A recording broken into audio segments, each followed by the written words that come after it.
In keeping with our theme of Women's History Month, we're celebrating stories that feature black and brown girls and the celebration of black authors, of black creatives, black thought, and black digital artists.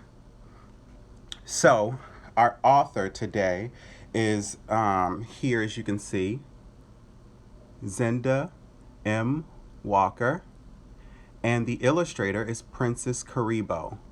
And so, as an artist myself, it's important to use platforms to represent and share other black artists, black talent, black creatives.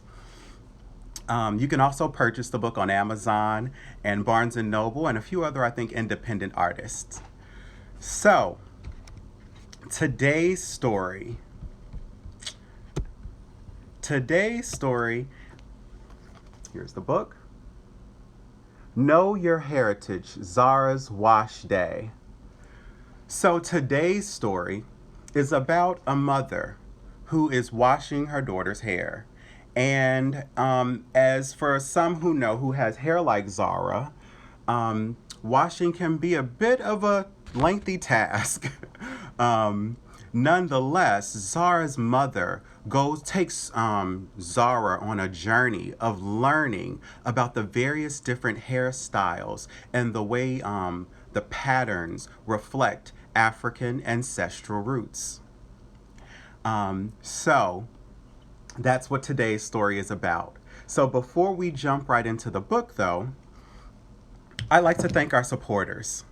Thank you to our local artists, authors, educators, and members of the Divine Nine family. This program is part of our Go to High School, Go to College initiative.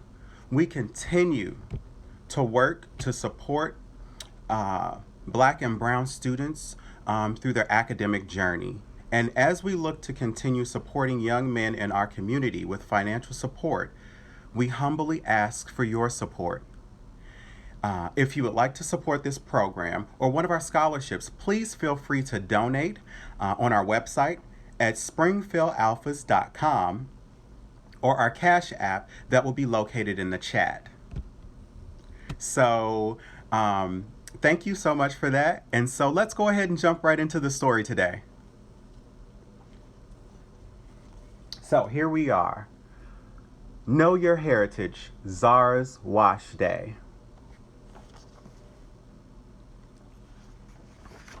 All right. Just show you some of the introductions of the book.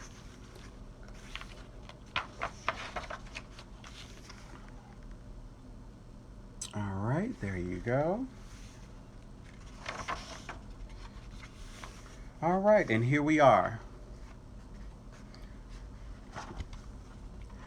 Little Zara woke up from her sleep, just as happy as she could be. Mama was already close by, and so was her favorite toy Lammy.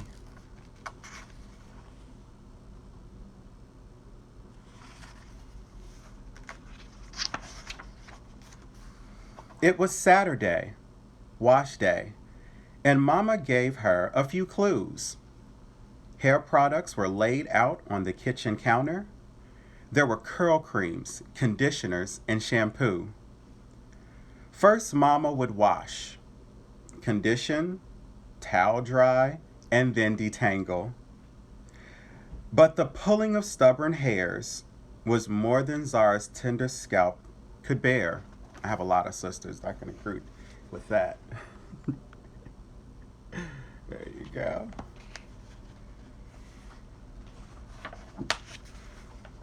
Mama, why must I always have my hair styled in afro puffs, twists, and braids? But have to wait for a special occasion for it to be silk pressed and laid.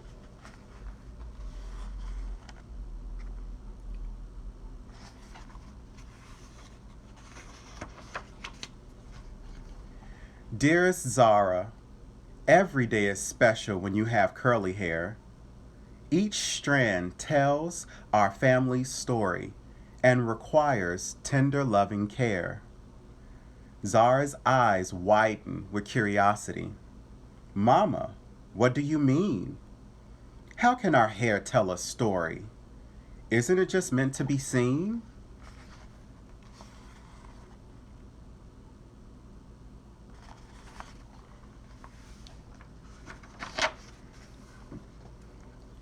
Our hair spirals, zigzags, and bends.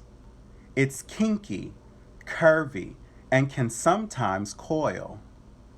These are all the characteristics of an ancestral link to the people from African soil. Soil that is warmed by the sun. Africa's beauty is hard to beat. Our hair was designed as a natural shield to protect us from the heat.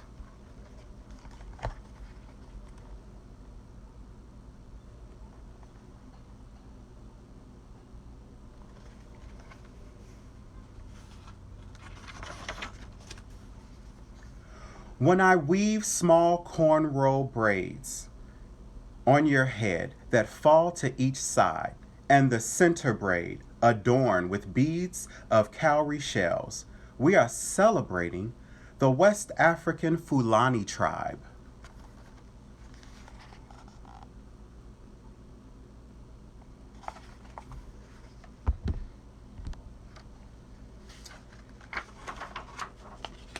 Sometimes I twist your hair into mini buns, similar to the South African Zulu.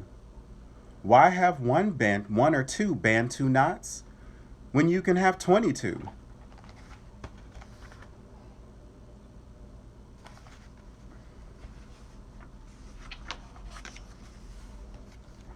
When I part your hair into neat sections and form rope patterns with ease, we are celebrating a twisted hairstyle worn by the West African Senegalese.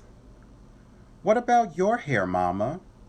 What story does it tell? Can you tell me more about my daddy's locks as well?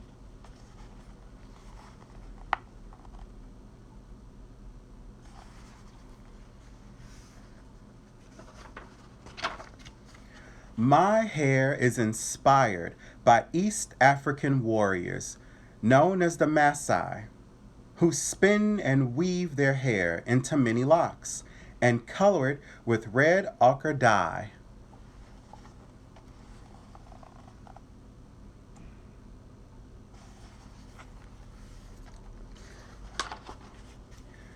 Your dad's locks are much larger in size, like the Kenyan Mau Mau who fought to be free. Their hair was viewed as rebellious towards colonizers, even influencing Rastafarian legends like Bob Marley.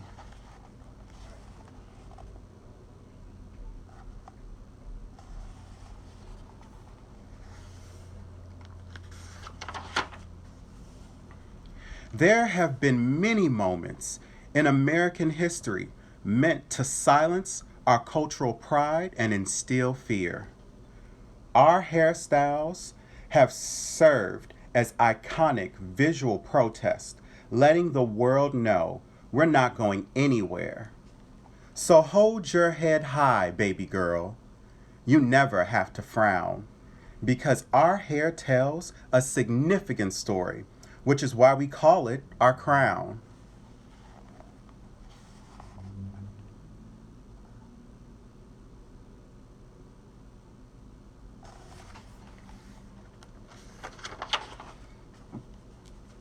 Mama cornrowed a final braid in Zara's hair and kept two sections in afro puffs. The front section had wooden beads, and the center braid had golden rings and cuffs.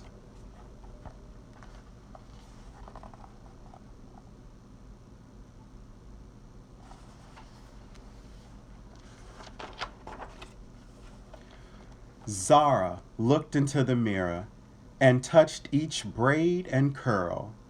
She couldn't hold back her excitement. Mama, I'm ready to take on the world.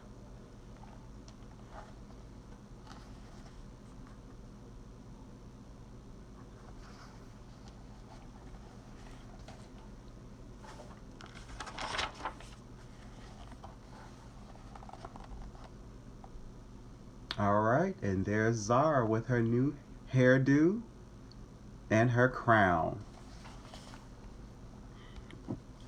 All right, so, and here's the back. There you go. All right.